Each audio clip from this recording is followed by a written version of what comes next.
প্রশংসা করুন। জীবনসঙ্গী হোক বা সন্তান, মন খুলে প্রশংসা করুন। মর্যাদা দিন আপনার কাছের মানুষদের। সন্তান ভালো কিছু করলে বা করার চেষ্টা করলে তাকে বুকে টেনে পিঠ চাপড়ে দিন। স্বামী বা স্ত্রীকে ছোটোখাটো অকেশনে সারপ্রাইজ দিন। বন্ধু বা আত্মীয়দের সামনে তাদের মন খুলে প্রশংসা করুন।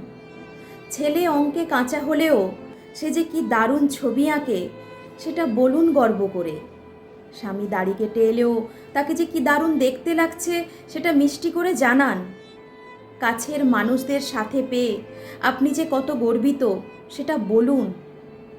কাঁড়ি কাঁড়ি টাকা থাকুক, কোটি টাকার প্রাসাদ থাকুক, বাড়ির মানুষগুলো যদি সমুদ্র প্রমাণ অভিমান আর দ্বিধা নিয়ে দূরে চলে যায়, কি হবে তখন?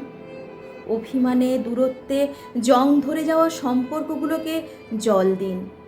পরম মমতায় বাঁচিয়ে রাখুন। তাতে ভালোবেসেও সুখ আর ভালোবাসা পেয়েও সুখ। কণ্ঠে রত্না দাস, কলমে দেবারতী মুখোপাধ্যায়।